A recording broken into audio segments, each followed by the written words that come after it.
Well, good morning, beloved friends, and Happy New Year. Welcome to the first day of 2023. Oh, we made it, right? Sheesh.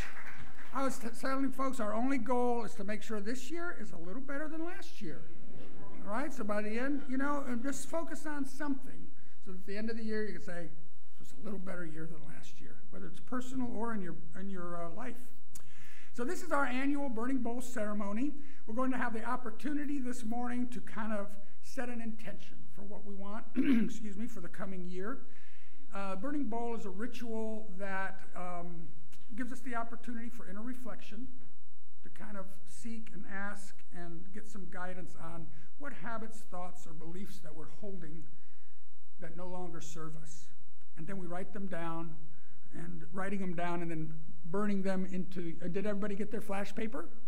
Okay, great.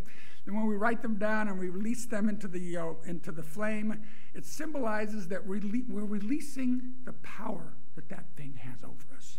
Because when we're gripped by something and it's difficult to let go, it has power over us. It takes away our freedom. And as we symbolize that thing going up into smoke, we're releasing the power that it has held over us. But today is about, next week, by the way, we're going to be discerning what we want to draw into our life. And that's going to be led by Reverend Ann for our white stone ceremony next week. But today is about release. And and why we sometimes hold on so tightly to things that we know are not good for us. And I believe there's no better example of this than the monkey trap. Do y'all know what I'm talking about? Monkey trap? Well, here's a little recap. So the folks in South America, Africa, and some Asian countries have devised this very clever, no-tech way of trapping monkeys. I forgot, I told you guys I might wander off, but I don't have a lapel mic, so I'm just going to be here. There's a lot going on this morning. So they get a gourd, maybe a coconut, and they drill a hole in it just large enough for the monkey to get his hand in, right? And they nail the gourd down and they put treats in it. So the monkey reaches in, grabs a treat, and then he finds that he cannot get his hand back out through the hole as long as he's holding the treat. And the monkey traps itself, okay? And it's easy to just walk up to him and grab him because he will not release the food. He thinks it's his possession. And it seems obvious to us, that the monkey should just realize it needs to let go to regain its freedom. But it's acting from its survival instinct, which says, this is mine. It belongs to me. So it becomes trapped. Fans of the TV show The Simpsons, any out there? Oh, good. Well, then you might remember the episode where Homer gets his hand caught in a vending machine. Right? He puts his dime in, his candy bar doesn't come out, and he shakes it and beats it. Doesn't go. Finally, he decides he's going to reach his hand up there. Reaches his hand up through the thing, all the way up to his shoulder, and he gets stuck. And he ends up dragging this vending machine around with him all day. It's a proverbial bag of bricks, holding on to. Finally, when the fireman gets there, he says, Homer, are you holding on to the candy bar? And Homer says, yes. He says, well, could you let it go? And he lets it go, and of course his hand comes right out. He's like, dope. But so here's my question for you today. You probably know what it is, right? What is your candy bar in life? What is the thing that you're holding on to that's sucking you dry, that's stealing your freedom? Is it a relationship, a habit, or addiction? It could be negative self-talk, anger, resentment. Maybe you're holding some unforgiveness. These things take your freedom away. Both Homer and the monkeys were trapped not by anything physical. They were trapped by an idea that they held in their head, by a belief that renders them unable to weigh the price of possessing a treat against the rewards of letting it go. Our Vietnamese Buddhist friend monk, Thich Nhat Hanh, he says that freedom is the only condition for happiness. It's the only thing you need to be truly happy. He says, if in your heart we still cling to anything, anger, anxiety, or possessions, we cannot be free. And, of course, Jesus was all over this idea of letting go as well. And so he says in Matthew 6:31-33, we all know this, and we're going to say it together, Brother Bill. Let's bring that up. All right, so let's say this together, because it's a very great affirmation. Ready? So do not worry, saying, what shall I eat? Or what shall we drink? Or what shall we wear? Your heavenly Father knows that you need them. Seek first the kingdom and his righteousness, and all these things will be given to you as well. Beautiful. Doesn't that feel good? Now, Jesus is telling us to let go. He's saying release and surrender your worry. Let go of your fear of lack. And he's continued to tell us, he asked us to let go of our hatred and judgment so that we could love our enemies. He asked us to let go of the need to be right and settle our differences with our brothers out of court before taking them to court. He asked us to release resentment and forgive 70 times, 7 times, and pray for those who persecute you. And of course, here's the quote I have to have from Meister Eckhart. We're very familiar with it because Reverend Paul has used it probably a dozen times since, at least a couple times since a year, since he's been here. Meister Eckhart, God is not found in the soul by adding anything, but by a process of subtraction. So by letting go. Are we going to subtract anything except by letting it go? Now, no one wants to walk around with a vending machine attached to your arm, right? And sometimes it feels like that. But folks, believe me, I'm not the best example of letting go or making huge changes in my life. I've got a pretty long list for today. But I just keep chipping away. I try to be honest with myself about what it is I need to let go of. I try to trust the inner guidance. When I'm earnestly seeking guidance, I try to trust what's coming up with me, and I try to commit to living through it. And I'm committed this year to doing that. And I have 3 things that I'm focused on. You want to hear them? So this year in 2023, I am letting go of holding on to grief. To grief. The grief that maybe my life didn't turn out the way I had planned. But as long as I'm holding on to that grief, I'm unable to see the blessings in my life all around me that's happening right now, my real life, not this imagined life I had.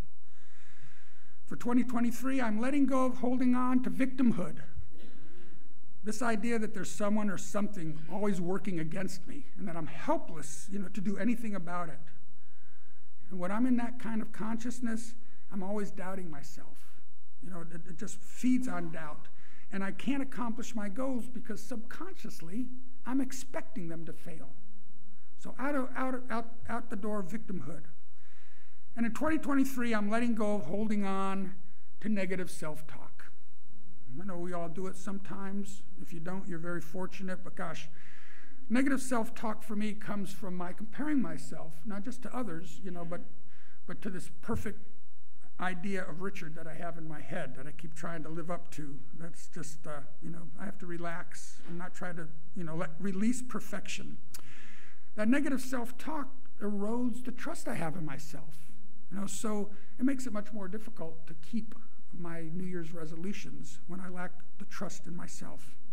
And most importantly, in 2023, I'm letting go of holding on. Things that are just, that I'm holding on to. The Buddha says that you can only lose what you are holding on to, what you grasp. And, by holding on to things, we're compromising our freedom, and which, according to Thich Nhat Hanh, is the key to our happiness. So I've come up with 5 things. So I'm thinking about this, and these are things that I thought would help me and thought maybe they would help you. 5 ways to successfully change old habits and thoughts and thought patterns. The first, non-resistance. Non-resistance. Don't turn this into a battle, where you're fighting against your habit or your freedom. It's against you. It's like, fighting. We know that what we resist persists. What you fight will always fight back, right?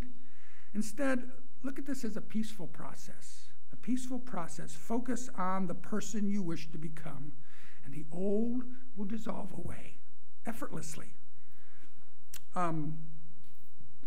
Emmett Fox, in his book, Make Your Life Worthwhile, which is one of Emmett's, lesser-known books, but it's a wonderful book. by Emmett Fox.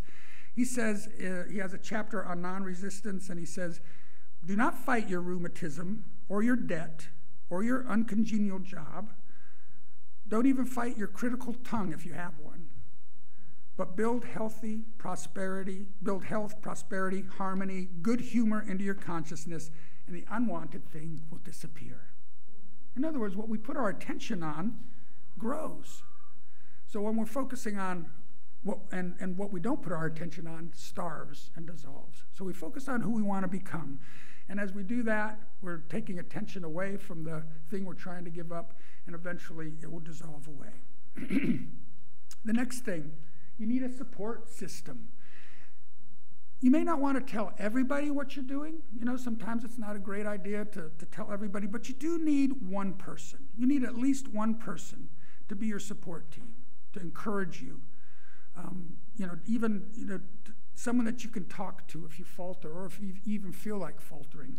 If you can find one person that you know loves you and wants the best for you, find this person and then use them through this process to support you.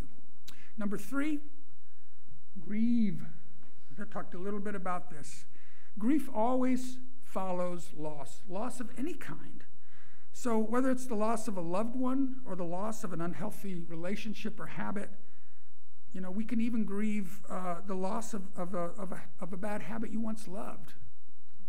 But understand that a lot of the negative feelings, a lot of the challenges you might be experiencing while you're going through this process could be because of grief. And if you look deep inside and realize that this is these symptoms are a symptom of grief, you can recognize it and allow yourself to grieve through that. It'll make that letting go so much easier. Number 4, so important, self-compassion. You have to be kind to yourself. Don't scold yourself if you fall off the wagon or you backslide. Treat yourself with compassion and forgiveness. Scolding yourself doesn't ever help. If anything, it makes things worse. But you're pitting yourself against yourself, and that can never get you anywhere. Self-love and compassion encourages you to keep going instead of scaring you away. So make sure when you find yourself, really angry at yourself for backsliding or whatever, first thing, compassion, forgiveness for yourself. And of course, last but not least, seek first the kingdom. Don't pin your happiness to other people or to circumstances outside yourself. Pin your happiness where only you can get to it. And meditate.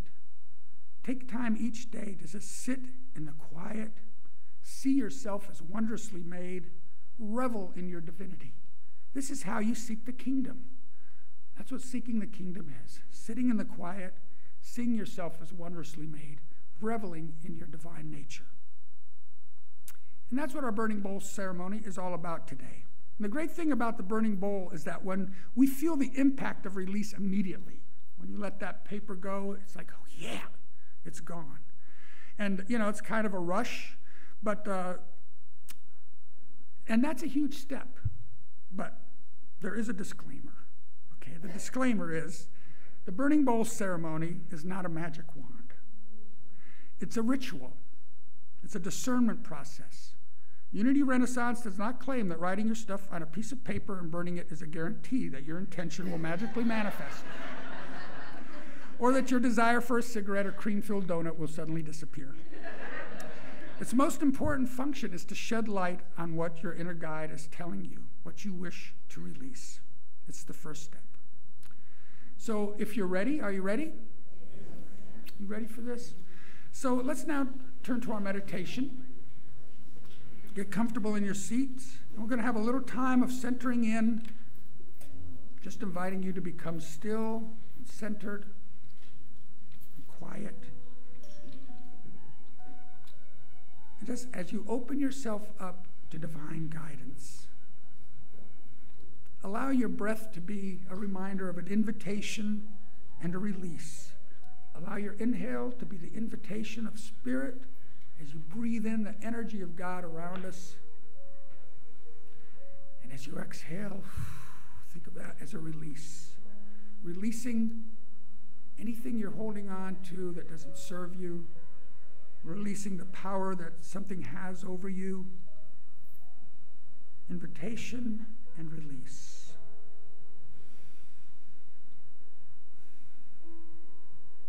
With that last inhale of invitation, we can now turn our attention to that divine guidance within you.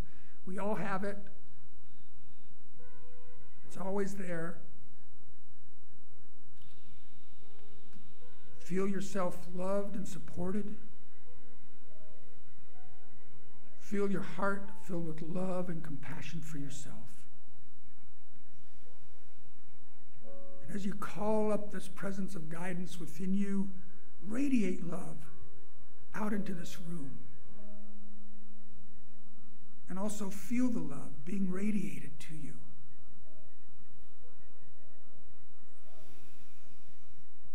And as we release another breath, we can release any fear or anxiety you may have about what might bubble up for you in this time of discernment. And just trust.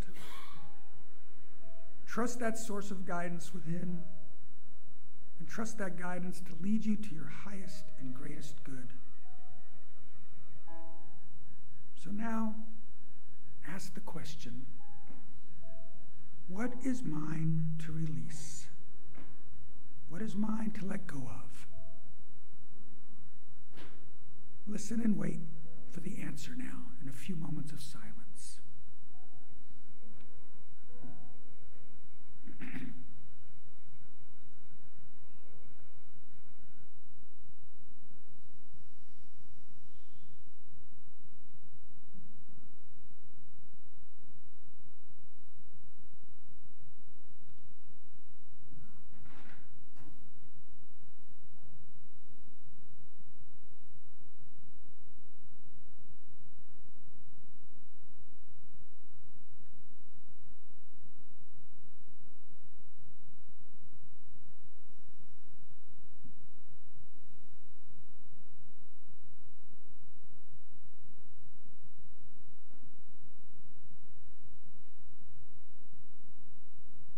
Spirit of the divine, what is mine to release on this day for 2023? Slowly open your eyes. Take one more breath of invitation and release. And take a few moments now to write down what came to you during the silence. Just a few moments.